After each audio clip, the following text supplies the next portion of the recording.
O texto diz assim: quando Sambalate, Tobias, Gesem, o árabe e o restante de nossos inimigos souberam que eu havia reconstruído o muro e que não havia ficado nenhuma brecha, embora até então eu ainda não tivesse colocado as portas nos seus lugares, Sambalate e Gesem mandaram-me a seguinte mensagem: venha, vamos nos encontrar num dos povoados da planície de Ono. Eles, contudo, estavam tramando-me fazer mal. Por isso, enviei-lhes mensageiros com esta resposta: estou executando um grande projeto e não posso descer. Por que parar a obra para ir encontrar-me com vocês? Eles mandaram 4 vezes a mesma mensagem, e todas as vezes lhes dei a mesma resposta. Amém? Feche os teus olhos por um instante. Pai, a tua palavra é autoridade, é poder para transformar a vida de todo aquele que crê.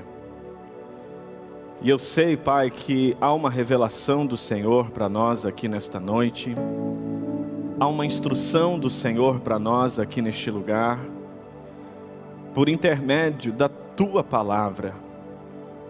E eu peço a ti, Senhor, que de uma forma muito especial, o Senhor esteja falando com a tua igreja, o Senhor esteja trazendo luz para o nosso caminho, e que esta palavra seja a lâmpada que precisamos para cada passo no cumprimento da visão que o Senhor nos deu.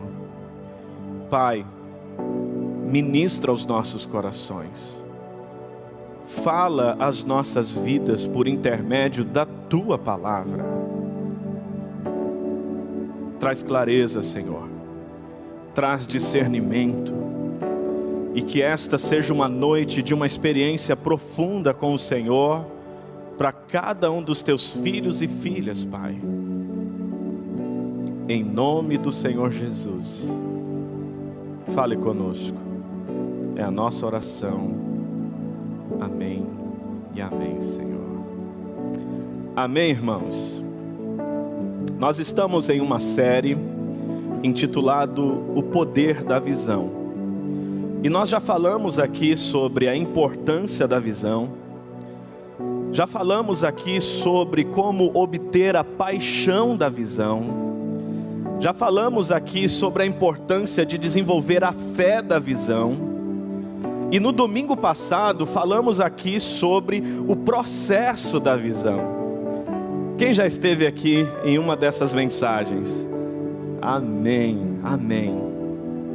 Então uma coisa que você já está convicto é que existe uma visão celestial sobre você. Ou seja, antes mesmo de Deus trazer você à existência neste mundo, Ele já tinha uma visão sobre você. Ele já tinha uma visão para você.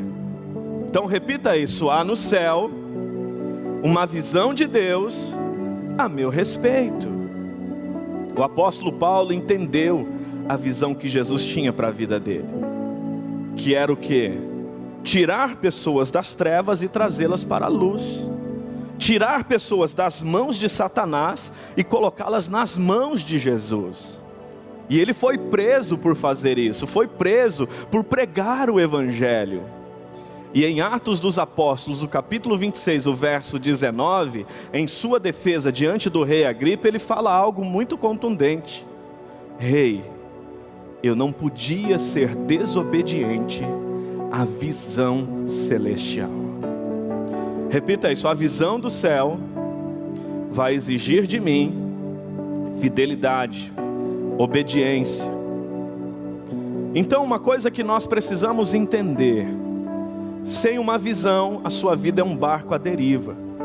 E por isso que ela é tão importante. Só que não basta ter uma visão. É necessário ser apaixonado por essa visão do céu acerca da sua vida. E não basta ter paixão pela visão. É necessário desenvolver a fé necessária para viver esta visão.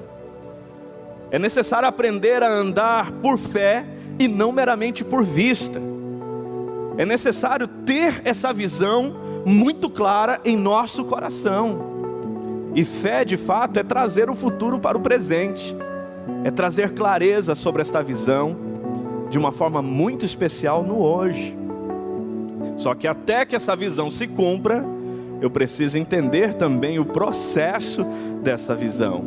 O processo para se cumprir a visão. E nesse processo, você que esteve aqui domingo passado entendeu que a maior parte dele será Deus trabalhando em você. Será Deus gerando em você a estrutura necessária para viver esta visão, para cumprir esta visão. E o tema de hoje é que além da clareza da visão, além da paixão da visão, além da fé da visão, além do processo da visão, você precisa entender a prioridade da visão. Repita isso: prioridade da visão. O texto que nós lemos aqui, eu acredito que nós temos talvez um dos maiores exemplos bíblicos do que é priorizar algo. Neemias estava determinado a cumprir uma visão de Deus na vida dele, que era a reconstrução dos muros de Jerusalém. E ele está com os muros praticamente prontos. Não tem nenhuma brecha no muro, entretanto as portas ainda não haviam sido colocadas em seus lugares. E é interessante que Sanbalate, Tobias e Gesem, com uma aparente imagem de amigos, pacificadores, mandam uma mensagem para Neemias: olha, estamos sabendo que a obra aí está indo muito bem, nós queremos conversar com você, vamos nos encontrar na planície de Ono, vamos tratar sobre essa obra, vamos conversar sobre esta obra. Neemias teve um discernimento. Eu, na planície de Ono, com esses três que até hoje estava sempre tentando fazer alguma coisa para me atrapalhar, para me distrair, para perder o foco e para não cumprir esse projeto, eles estão tramando mal contra mim. E aí ele envia mensageiros para dizer a eles: estou em um grande projeto e não posso descer deste muro. Estou realizando uma grande obra e por isso não posso ir até vocês. Então, o que eu começo a entender aqui, gente? Quando a visão é clara, essa visão me traz o que é prioridade. E quando eu entendo as prioridades dessa visão, essas próprias prioridades me protegem dos intentos do inimigo. Quando eu sei eleger as prioridades, eu sou protegido pela visão que Deus me deu como direção. Os três estavam tramando fazer mal contra Neemias, porque queriam tirar Neemias da obra, queriam tirar Neemias do trabalho, queriam impedir Neemias de reconstruir os muros. Só que ele não precisou entrar no embate contra esses três. Ele só precisou entender qual era a visão. Ele só precisou entender onde que ele tinha que estar. Ele só precisou eleger o que era prioridade. E por estar no lugar que tinha que estar, a visão se encarregou de protegê-lo e de conduzi-lo à vitória. E aí eu pergunto para você: a visão do céu está clara para você? A visão de Deus está clara para você? Porque se está clara, você vai conseguir tomar decisões eficazes. Você vai fazer escolhas com sabedoria.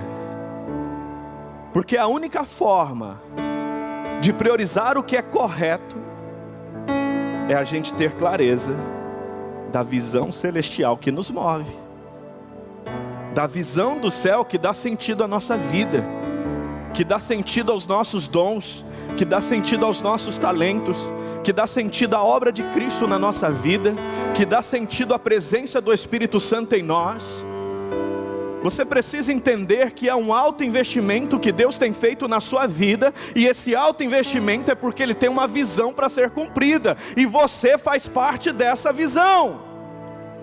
Só que não basta entender a visão, não basta ser apaixonado pela visão, não basta ter a fé da visão, não basta passar pelo processo da visão, você tem que saber priorizar o que é importante nessa visão. Caso contrário, a vida vai passar e a visão não vai se realizar. É o que acontece com a maioria das pessoas.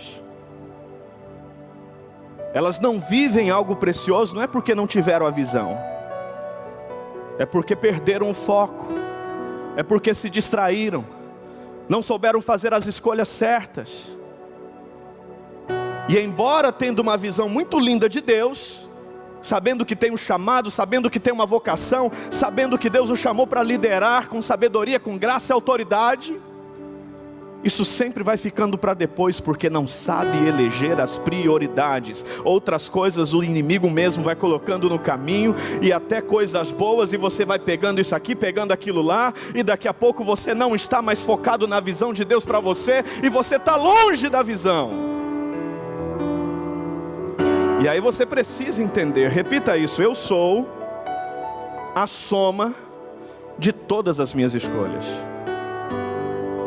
Tudo que você escolheu, tudo que você decidiu nos últimos 10, 15, 20, 30 anos, construíram quem você é hoje. O que você priorizou nesses últimos anos, determinou quem você está sendo hoje. Só que o mais relevante em tudo isto, é que pelas prioridades que você tem dado à sua vida hoje, pelas escolhas que você tem feito hoje, você já pode saber a vida que você vai ter amanhã. E tem gente que a continuar do jeito que está hoje, vai bater nas pedras. Como por outro lado, tem gente a continuar do jeito que está hoje, vai viver uma visão poderosa do céu. Uma visão que não vai parar em si, vai tocar outras gerações, vai tocar outras vidas. Então eu pergunto para você, se você tem uma visão do céu, o quanto você está sabendo priorizar o que é necessário em cada etapa dessa visão? O quanto você está fazendo escolhas assertivas, escolhas precisas, escolhas que honram a visão que Deus tem para você? Será que você está sabendo priorizar o que precisa lá na sua célula? Será que você está sabendo priorizar o que precisa lá no seu trabalho, no seu negócio? Será que você está sabendo priorizar o que precisa na sua casa, na sua família, no seu relacionamento, na sua relação com seus filhos? Será que você está sabendo priorizar a sua vida na igreja, na casa do Senhor, para que você cumpra a visão dele? A visão que Deus tem, irmãos, entende isso. A visão que Deus tem para salvar o mundo não mudou. E o meio de Deus continua sendo a sua igreja. A estratégia de Deus, a ferramenta de Deus continua sendo o seu povo. E eu pergunto, será que você já se entendeu dentro desse propósito grandioso de Deus, de salvar muitas pessoas? Então, em primeiro lugar, se você quer de fato entender a prioridade da visão e viver com prioridade com base na visão, você vai ter que aprender a dizer sim e não Repita isso: o sim e o não são as palavras mais poderosas que eu posso expressar. Se a visão é clara, você vai saber usar o sim e o não.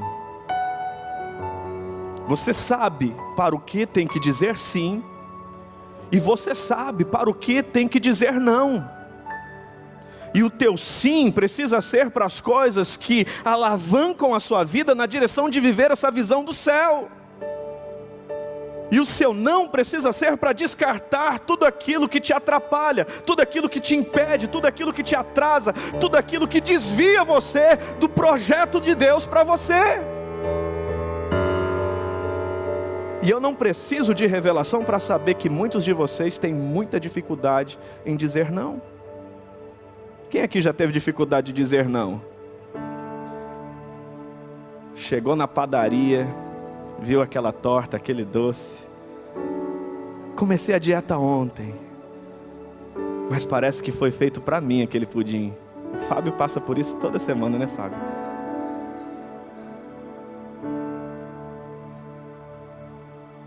Se você tem uma visão de ter uma vida saudável, um corpo saudável, vitalidade, energia, você vai ter que saber fazer escolhas e dizer sim e não. Então, com base na visão que eu tenho para a saúde da minha vida, tem coisas que você vai dizer sim, e tem coisas que você vai dizer não. E concernente a visão do céu para você é da mesma forma. É da mesma forma. E o que me preocupa nesses dias, gente, é que o reino de Deus, a obra de Deus para muita gente, tem sido aquela opção para quando eu não tenho mais nada o que fazer. Tem sido aquela opção para quando eu já descartei todas as outras possibilidades. Bom, não vou passear, não vou para a praia, não vou para a serra. Bom, não vou ver a sogra, não vou ver o sogro. Bom, não vou jogar futebol hoje, não vou para o cinema hoje. Bom, hoje não vou fazer isso. Ah, já terminei minha série no Netflix. Ah, então eu vou no culto. Ah, então hoje eu vou na célula. Você precisa entender que se a sua vida está desse jeito, você caiu num grande laço do inimigo. Porque o pior inimigo não é aquele que chega dizendo: eu sou o inimigo e estou aqui para embater com você. O pior inimigo é esse que apareceu para Neemias: vem, vamos trocar uma ideia, vamos conversar, vamos tomar um café junto. É aquele inimigo que chega com cara de amigo, mas que a intenção é má. A intenção é desviar você do propósito, é desviar você da visão. Você precisa entender: se você tem chamado, se Deus te deu dons, se Deus te deu um ministério, se Deus te chamou para fazer a diferença neste mundo, fica atento aos nãos que você vai ter que dizer e aos sims que você vai ter que dizer, porque eles vão determinar se você vai viver a visão de Deus ou não. Como eu disse semana passada, você não pode apressar a visão de Deus, mas você pode atrasar. E uma estratégia perfeita do inimigo para você atrasar a obra dele na sua vida é fazer você perder o foco, é te distrair e confundir você na hora de eleger as prioridades. E eu pergunto: o quanto o reino de Deus é uma prioridade para você? O quanto a obra de Deus é uma prioridade para você? O quanto a tua célula tem sido uma prioridade para você? O quanto servir com os seus dons e talentos lá na célula, aqui na igreja, ou no seu trabalho, aonde quer que você esteja, tem sido uma prioridade para você? O quanto se aperfeiçoar para ser cada vez mais um instrumento útil na obra de Deus tem sido uma prioridade para você? O quanto estar na mesa da comunhão, comer do pão, beber do cálice, anunciar a morte do Senhor até que Ele venha, tem sido uma prioridade para você?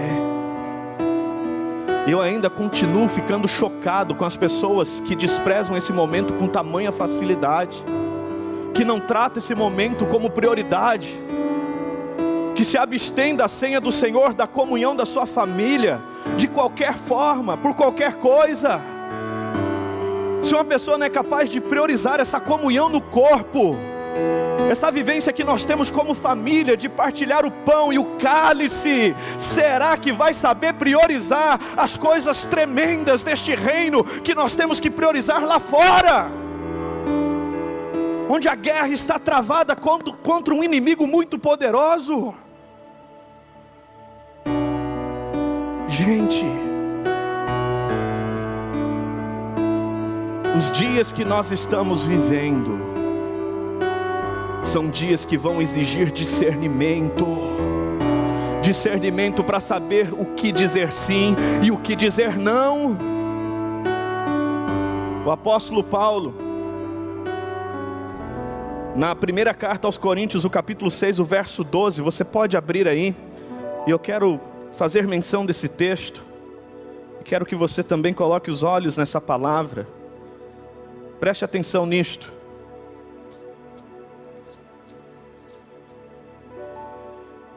Capítulo 6, o verso 12.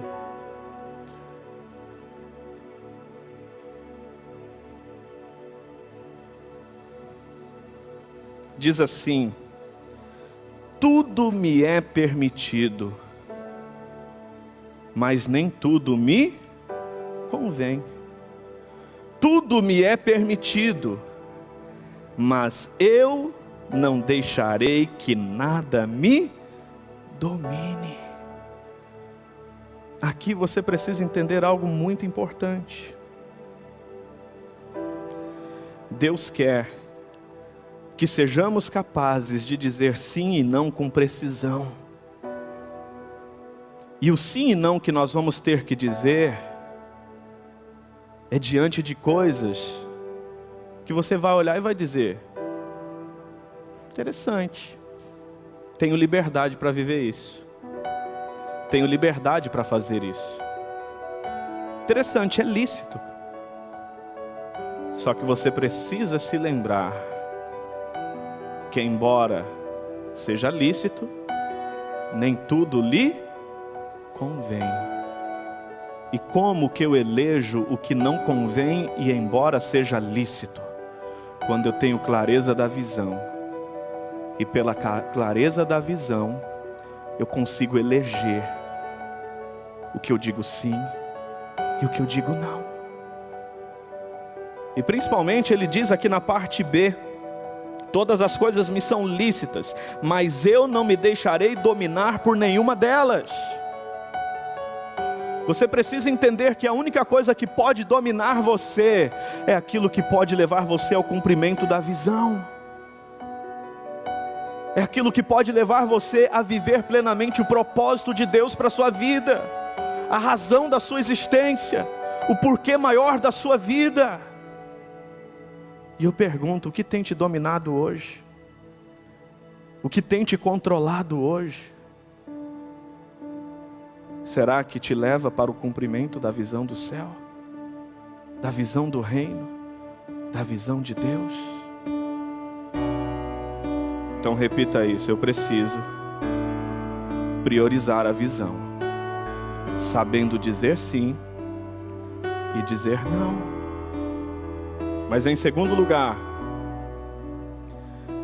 talvez aqui esteja um dos princípios mais poderosos. Repita isso: as prioridades da visão não será em escolher entre o bem e o mal, mas entre o bom e o melhor. Escolher entre o bem e o mal, até uma criancinha sabe às vezes. É o leitinho da vida cristã. É o básico do básico da vida cristã. Escolher entre o bem e o mal. Só que você precisa entender: quem quer viver uma visão do céu, o seu maior desafio não será escolher entre o bem e o mal. O seu maior desafio será escolher entre o bom e o melhor. Porque o que mais vai desviar você do propósito de Deus, o que mais vai desviar você da visão celestial, não será as coisas visivelmente más, mas as coisas que, embora aparentemente boas, tiram você do propósito. Tira você do lugar onde você tem que estar. Priva você de viver o que Deus quer que você viva. Vou dar um exemplo. Abra sua Bíblia, por favor, Lucas, capítulo 14, o verso 15.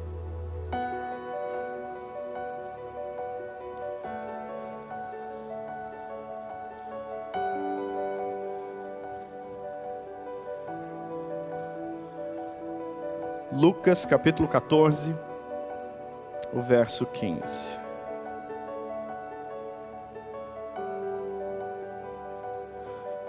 Antes de ler esse texto, olha aqui para mim. A pior coisa que pode acontecer na sua vida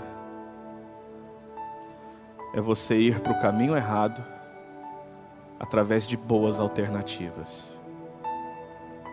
É você ir para o destino errado através de boas coisas. Preste atenção nesse texto. Quem encontrou, diga amém. Diz assim: ao ouvir isso, um dos que estavam à mesa com Jesus disse-lhe: feliz será aquele que comer no banquete do reino de Deus. Repita isso: será muito feliz quem comer no banquete do Rei Jesus. Mas preste atenção. Jesus respondeu: certo homem estava preparando um grande banquete e convidou muitas pessoas.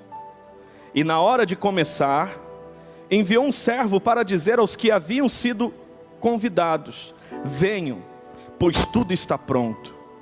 Mas eles começaram, um por um, a apresentar desculpas. O primeiro disse: acabei de comprar uma propriedade e preciso ir vê-la.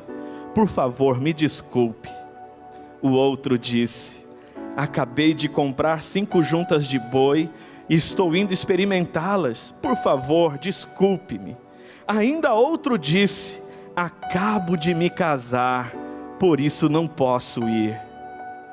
O servo voltou e relatou isso ao seu senhor. Então o dono da casa irou-se e ordenou ao seu servo: vá rapidamente para as ruas, becos da cidade e traga os pobres, os aleijados, os cegos, os mancos. E disse o servo: o que o Senhor ordenou foi feito, e ainda há lugar. Então o Senhor disse ao servo: vá pelos caminhos valados e obrigue-os a entrar, para que a minha casa fique cheia. Então lhes digo: nenhum daqueles que foram convidados provará do meu banquete. Repita isso: nenhum daqueles que soube priorizar a visão viverá a visão. Isso é sério, irmão. Entende isso? Será que é errado comprar um terreno, uma propriedade? Não, e eu quero profetizar aqui que você vai adquirir posses em nome de Jesus, amém? Quem sabe vai até adquirir o terreno que nós vamos ter na nossa igreja, amém? Que Deus te abençoe com essa graça. Será que tem algo de errado em comprar uns boizinhos? Quem aqui já tem uma terrinha aí com uns boizinhos? Quem gostaria de ter? Se pudesse ter uma terrinha com uns boizinhos igual o Fábio tá com pelo menos umas centenas ali de Nelore, né? Cimental, é isso? Tem nada de errado. Tem alguém solteiro aqui que gostaria de casar? Tem gente que tem até medo de levantar a mão nessa hora, né? Vai que Jesus fala, toma posse, né? Tem nada de errado casar. Mas ei, coisas boas se tornaram coisas más, porque ocuparam o lugar daquilo que era prioridade.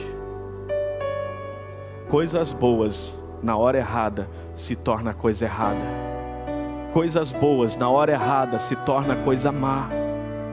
Então você precisa entender que nem sempre o caminho errado que você vai tomar na sua vida será por escolher o caminho do mal. Você precisa entender que muitas vezes, e geralmente, o caminho errado que você vai tomar na sua vida vai ser por opções boas. Talvez a sua maior tentação não será viver privações. Talvez a sua maior tentação não será viver escassez. Talvez a sua maior tentação será ter inúmeras oportunidades boas para a vida. E a única coisa que pode salvar você de ir para o destino errado é a clareza da visão celestial que dá sentido à sua vida. Entende o que eu vou te dizer? Você nasceu para cumprir um propósito de Deus. E o destino dele é perfeito para você, e justamente porque é perfeito, Ele não quer que você termine em outro lugar. Mas para isso você vai ter que discernir e entender que priorizar as coisas não é meramente escolher entre o bem e o mal, mas é saber discernir entre o bom e o melhor. E é quase que imperceptível. E você só vai saber o que é melhor se a escolha que você fizer te levar para o cumprimento da visão. Quem está entendendo isto? Meu Deus, se você entender a seriedade dessa palavra, se você entender o quanto isso pode te salvar, hoje inaugura um tempo novo na sua vida. Tem muita gente na espera de viver algo novo, na espera de viver algo poderoso, na espera de viver algo tremendo na vida, e você ainda não entendeu que a única coisa que te separou disso até agora é não saber fazer escolhas certas, é não saber priorizar do jeito certo.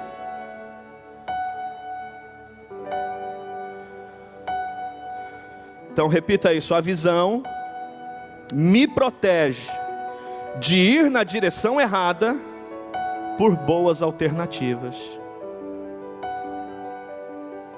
O que vai te roubar de Deus não são más alternativas, são boas alternativas, que cai fácil nelas quem não tem clareza da visão, quem não entende o time que está vivendo para o cumprimento da visão. E para concluir, em terceiro lugar, repita isso: a visão me protege de querer fazer tudo. Deus não quer que você faça tudo. Ele quer que você faça o que Ele espera que você faça. Ele quer que você faça o que Ele pediu para você fazer. Tem gente que acredita que viver fazendo coisas para Deus vai garantir um lugarzinho lá no céu. Mas não é isso. Deus não quer que você faça coisas para Ele. Jesus não quer que você faça coisas para Ele. Ele quer que você faça coisas com Ele. É completamente diferente.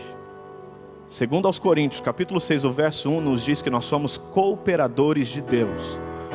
O cooperador faz junto. O cooperador caminha junto. O cooperador trabalha junto. É você discernir o que Jesus está fazendo e dizer: Senhor, eu quero fazer parte disso, conta comigo, vou junto com o Senhor. É você entender o coração de Jesus, é você entender a paixão de Jesus, é você entender a visão de Jesus, é você entender o projeto de Jesus, é você se aproximar daquilo que Jesus realmente é apaixonado e dizer: Senhor, eu quero fazer parte disso, conta comigo, me escala nesse time, me escala nesse time. Abra sua Bíblia, eu quero dar um exemplo disso.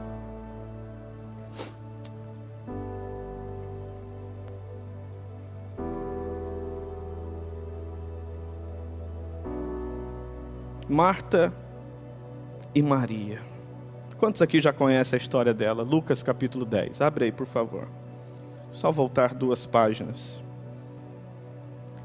Verso 38.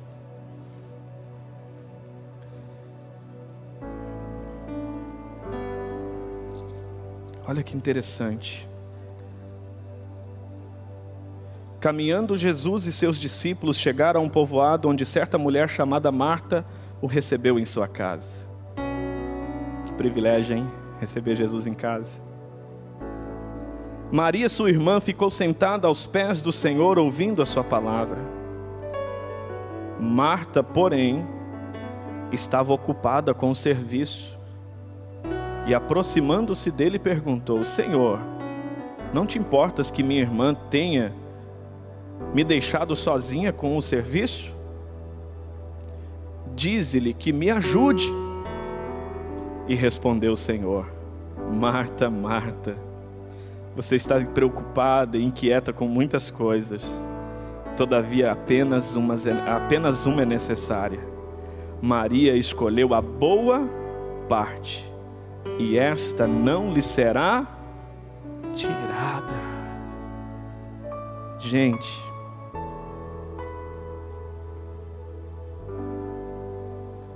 olha aqui para mim um pouquinho.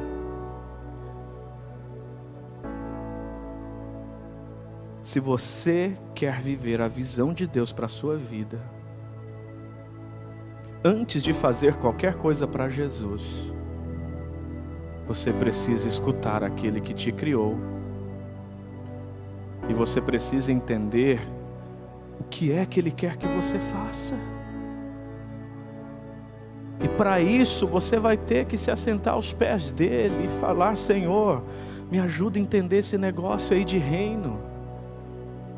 Me ajuda a entender esse negócio aí de célula.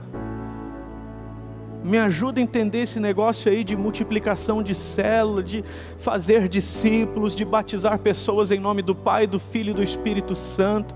Me ajuda a entender esse negócio aí que o Senhor vai estar comigo todos os dias, quando eu estiver vivendo essa missão. Senhor, me ajuda a entender isso. Tem coisas que você ainda não está vivendo, porque você está querendo escutar de mim. Tem gente aqui hoje que ainda não é um líder de célula porque está querendo escutar de mim. Tem gente aqui hoje que não está fluindo no ministério porque está querendo escutar de mim. E você precisa escutar de Jesus. Você precisa escutar a voz dele te chamando para o ministério. Você precisa escutar a voz dele clamando: a quem enviarei e quem há de ir por mim? E você precisa, ao escutar a voz dele, dizer: eis-me aqui, Senhor, conta comigo. Só que isso só vai acontecer se você parar de querer fazer coisas para ele de forma aleatória, sem qualquer critério, sem qualquer direção, e entender que tem que estar na presença dele, porque só a visão clara dele para você vai te livrar de tentar fazer tudo para fazer o que ele realmente espera de você.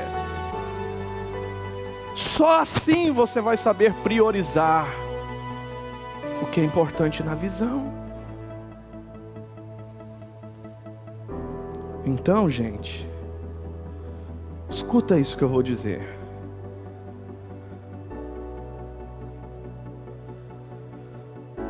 A visão do céu para nós é que esta igreja cumpra o seu papel nesta cidade. E o Senhor já nos deu uma visão, já nos deu os fundamentos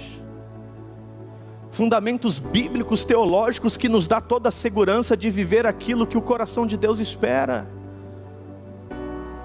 Nós somos uma igreja que sabe por que está nessa cidade, por que ela existe. Repita isso: a minha igreja, em relação a Deus, existe para adorá-lo.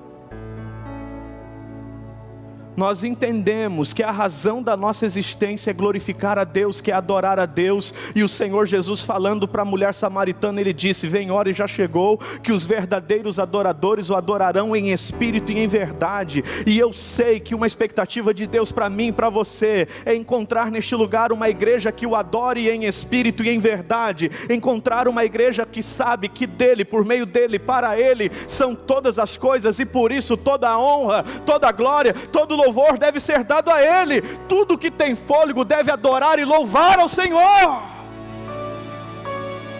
Ai, não sei qual é a visão de Deus para mim. Está sabendo agora? Ele espera a sua adoração todos os dias no estilo de vida, mas também espera a sua adoração como um corpo, como uma igreja. E é por isso que você tem que estar aqui. Porque música você tem em qualquer lugar, pregação você tem em qualquer lugar. Você está lá na sua casa, você pode ter os melhores pregadores do mundo para ouvir. Você pode ter os melhores cantores do mundo para cantar para você, adorar a Deus. Mas o que é a única coisa que você não tem lá e que você só tem aqui? Que é a possibilidade de ser um com seus irmãos e na unidade, ser esse corpo, ser esta igreja que se rende e adora a Ele. Você tem visão? Nós, enquanto igreja, em relação a nós mesmos, repita isso, eu sou uma igreja que existe para a própria edificação. Igreja em relação a Deus é para adorá-lo. Igreja em relação a si mesmo é para a edificação do corpo, é para preparar os santos para a obra do ministério. Efésios capítulo 4 verso 11 nos diz que Deus designou alguns profetas, apóstolos, pastores, mestres, a fim de preparar os santos para a obra do ministério, para que o corpo de Cristo seja edificado, para que a igreja do Senhor não seja levada de um lado para o outro por todo vento de doutrina. Entende isso? A igreja, o corpo de Cristo, cada um de nós tem que ocupar o seu lugar como juntas e medulas e cumprir o seu propósito. Então repita isso, a minha igreja existe para me treinar, para me preparar para a obra do ministério, que vai acontecer na tua família, vai acontecer no teu trabalho, vai acontecer na tua empresa, vai acontecer na tua célula, vai acontecer aqui nos cultos. Quem chegar em você vai chegar em Jesus, porque você está preparado para revelá-lo. Repita isso, a minha igreja, em relação ao mundo, existe para tornar Jesus conhecido, para fazer discípulos e evangelizar. Jesus ressuscita dos mortos. Ele se encontra com seus discípulos, Mateus 28 verso 18, e ele tem uma notícia: todo o poder é me dado sobre os céus e terra. Ide portanto agora, e fazei discípulos de todas as nações, batizando-os em nome do Pai, em nome do Filho, em nome do Espírito Santo, ensinando-os a guardar o que eu já vos tenho ensinado, e eis que eu vou estar com vocês todos os dias, até a consumação dos séculos. Essa é a visão. Visão de Jesus para quem se entende discípulo dele. Pastor, como que a gente vive tudo isso? Células de vida. Quem aqui já está numa célula de vida? Olha aí. Irmãos, a visão que Deus nos deu, essas paredes não podem conter. Porque onde estiver uma casa que se abre para hospedar uma célula, para ter uma célula, para que Jesus transforme vidas, para que Jesus salve vidas, para que você flua com os seus dons e o seu ministério, para que você exerça a sua liderança, nós teremos um campo imenso para trabalhar. A adequação das paredes vai ser uma consequência. Então nós precisamos entender a prioridade da visão que Deus nos deu. Se nós sabemos que nós existimos para adorá-lo, se nós sabemos que nós existimos para sermos aperfeiçoados, para que possamos realizar a obra do ministério, se nós sabemos que nós existimos para dar continuidade à obra que Jesus começou, que é de fato salvar vidas, tirar pessoas das trevas e trazer para a luz, o que falta ficar claro para você? Eleger as prioridades. Qual a prioridade de um líder de célula hoje? Não é multiplicar sua célula, é fazer um líder tão bom como você, que ama o reino e que é apaixonado por almas. Você precisa saber qual é a sua prioridade.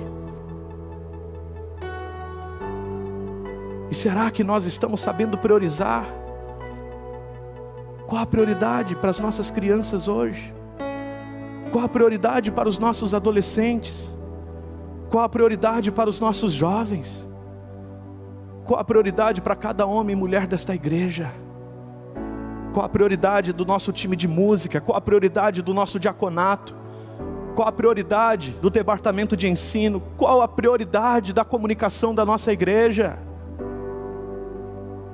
Quais são as nossas prioridades? Para não nos equivocarmos nisto, nós precisamos ter clareza da visão e sermos incendiados por essa visão, porque é essa visão que vai jogar fora todo e qualquer outro amor disfuncional para resgatar a nós o amor que jamais deveríamos ter abandonado, aquilo que Jesus chamou de primeiro amor, que é um coração incendiado pela sua obra e pelo seu reino. Quem recebe essa palavra? Meu irmão, entende o que eu vou te dizer. Se o inimigo quer atrasar a obra de Deus na nossa igreja, se o inimigo quer atrasar a obra de Deus na sua vida, ele vai vir como amigo, apenas para confundir você na hora de eleger as prioridades. Não, para quem ir no Tadel não vai fazer a diferença. Não, para quem ir na célula hoje não vai fazer a diferença. Não, para quem ir no culto hoje não vai fazer a diferença. Depois você recupera. Esse é o maior desastre, fazer más escolhas no presente, achando que no futuro você vai consertar. Só que você precisa entender que o seu futuro está no presente, e o que você faz hoje já designou o que você vai ser no futuro, já construiu o seu futuro. Então, se o inimigo quer atrapalhar, atrasar, impedir, ele vai chegar como um amiguinho e vai dizer: para que tanto empenho? Tá parecendo esses crentes fanáticos. Para que orar? Para que ler a Bíblia, estudar a Bíblia? Para que ser tão radical assim com o pecado? Vai chegar como um amiguinho. Jesus está dizendo aos seus discípulos: olha, chegou a hora, eu vou ser preso, eu vou ser maltratado e eu vou morrer. Chegou a hora da visão se concretizar. E o amigo diz: não, quem chegar perto de ti vai levar na cara, eu vou arrebentar na porrada, ninguém vai tocar em ti não, Senhor. Aparentemente Pedro está sendo um excelente amigo de Jesus. Só que quem tem visão tem discernimento. Repita isso: quem tem visão tem discernimento. Jesus olha para Pedro e diz: arreda-te de mim, Satanás, para trás de mim, Satanás. Porque por trás daquelas palavrinhas boas estava desviando Jesus da visão de Deus para ele, do propósito de Deus para ele.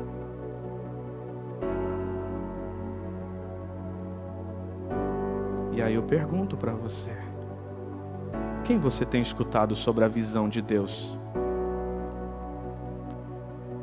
Quem você tem dado ouvido sobre a visão de Deus? Você precisa entender, irmão, que Deus, Ele fala com a igreja sem quebrar princípios. Então, meu querido e amado irmão, a pergunta que eu quero mais escutar de você é: pastor, qual a prioridade dessa semana? Pastor, qual a prioridade da minha célula? Pastor, qual a prioridade para o meu chamado, para o meu ministério agora? Eu quero que você tenha essa ânsia dentro de você. Claro, se você se vê vivendo uma visão de Deus com esta família, nesta casa. Não é pastor de internet que vai dizer o que é prioridade para você, não. Não é protótipo de teólogo na internet que vai dizer para você o que é bom e o que é melhor, não. Não é blogueirinho de internet que vai dar direção para o teu destino ministerial, não. E na verdade, até quando você morrer, não é ele que vai estar no teu velório para confortar a tua casa, a tua família e orar pela sua casa. Então preste atenção em quem você ouve na hora de dar prioridade à visão de Deus. Se você está nessa igreja, essa igreja não é um barco à deriva. Essa igreja sabe para onde está indo. O seu pastor sabe para onde está indo. Ele tem uma visão, e é uma visão que ele está debaixo da graça e da misericórdia de Deus. Não é meu, não é minha. É com temor e tremor que eu digo isto. Nós temos cada passo estabelecido para viver a visão de Deus. E você só pisa errado se quiser. Você só sai fora dos trilhos se você quiser. A sua igreja tem uma visão. A sua igreja sabe porque foi plantada neste lugar. E você precisa quebrantar o teu coração. Se você quer viver uma visão do reino, não existe carreira solo no reino de Deus. Se a visão que nós temos aqui não cabe ao teu ministério, talvez você está no lugar errado. Você tem que achar o lugar que cabe, ou criar o seu próprio ministério. Mas nós temos uma visão, que é ir, fazer discípulos, deixar o nosso coração queimar como queima o coração de Jesus. Porque nós sabemos que a visão do céu é simples, é tirar gente das trevas e trazê-las para a luz. E isso não é papel de alguns da igreja, é papel de todos. Nem todos vão cantar e tocar, nem todos vão pregar no altar, nem todos vão ser diáconos, nem todos vão ser pastores, mas todos são discípulos de Cristo, e chamados para fazer discípulos.